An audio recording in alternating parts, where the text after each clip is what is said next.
नमस्कार दोस्तों, स्वागत है आपका एक बार फिर आज के मेरे इस वीडियो में। देखो दोस्तों, पेटीएम को लेकर साहब बहुत सारे कमेंट्स क्वेश्चन मेरे पास आ रहे हैं कि सर क्या पेटीएम के शेयर्स में इन स्तरों पर निवेश करना सही रहेगा। देखो दोस्तों, निवेश के बारे में अगर मैं आपसे कहूं तो निवेश के लिए आप खुद भी अपनी रिसर्च करा करो, सोचा करो, समझा करो। सबसे पहले सस्ता देखा करो कि सस्ता ही वो स्टॉक इन स्तर पर है या नहीं है। बहुत ही हाई वॉलेटिलिटी इस स्टॉक में, अपने फाइनेंशियल एडवाइजर की सलाह लो। ठीक है, कोई भी नया निवेश करने से पहले आप जानते हैं कि शेयर बाजार कितना साहब यहाँ पर कितना जोखिम रहता है।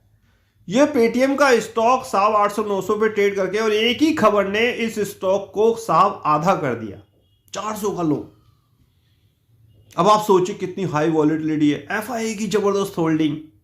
इन सारी चीजों को देखने और समझने के बाद ही निवेश करा करो। तो आइए साहब कारण जानते हैं क्या इन स्तरों पर पेटीएम के साहब जो शेयर्स है उसमें निवेश बनता है। देखो दोस्तों, पहले चीजों को समझ लो कि क्या हुआ। आपको पता है कि पेटीएम का स्टॉक क्यों गिरा, क्योंकि आरबीआई ने इस पे साहब क्या करा, आरबीआई ने अपना शिकंजा कस दिया। पेटीएम ने क्या करा, कुछ नियम साहब जो आरबीआई के नियम थे उनको अनदेखी करी, इसलिए आरबीआई ने नए कस्टमर पर रोक लगा दी। तो इसी कारण साहब पेटीएम के जो शेयर थे उसमें गिरावट हो गई और गिरावट भी बड़ी जबरदस्त हुई साहब, आधा रह गया ये स्टॉक। 395 का आज इसने एक लो बनाया, लेकिन आज इसमें एक शार्प रिकवरी आई और ये स्टॉक 475 का हाई बनाने में कामयाब हो गया। अब रिकवरी के कारण भी जानो।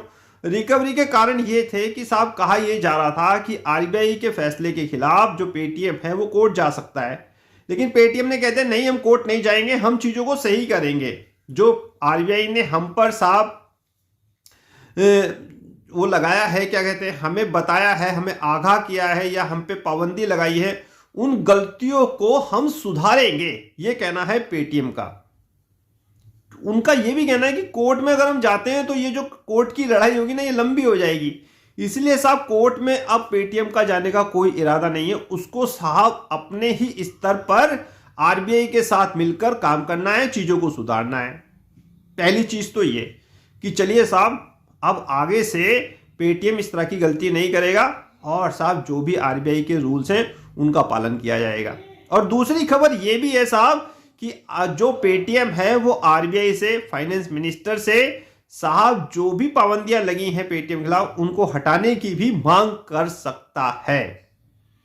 एक लिखित नोटिस भी पेटीएम ने जारी किया है साहब अपनी वेबसाइट पर कि हम लोग बहुत जल्द दरख्वास्त करेंगे आरबीआई से और फाइनेंस मिनिस्टर से और फाइनेंस डिपार्टमेंट से कि जो भी पाबंदियां हम पर लगाई गई हैं उनको जल्दी से जल्दी हटा लिया जाए और हम भी अपने स्तर पर चीजों को सुधारने की कोशिश करेंगे। इन्हीं तमाम खबरों की जो चीजें थी वो इस पर सकारात्मक प्रभाव डाल रही थी और इस स्टॉक में आपको निचले स्तर से खरीदारी देखने को मिली और इस स्टॉक ने एक हाई बना दिया 475। बस फिर क्या था, फिर पब्लिक ने सोचा अब इसको बाय करने का समय आ गया, ये स्टॉक ऊपर जाएगा। लेकिन दोस्तों मैं फिर आपसे कह रहा हूं कि ऐसे स्टॉक में आपको निवेश करने से पहले किसी अच्छे फाइनेंशियल एक्सपर्ट या अपनी खुद की रिसर्च भी करनी बहुत ज़्यादा ज़रूरी होती है।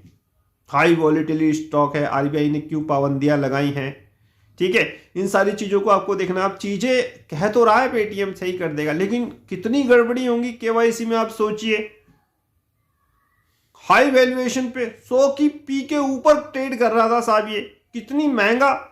एफआईआई की 50% से ऊपर की होल्डिंग थी, ठीक है। तो इन सारी चीजों को सोच के, देख के, समझ के ही आपको निवेश करना है। ऐसा नहीं है कि स्टॉक नीचे से ऊपर चला गया फिर आपको निवेश कर देना है।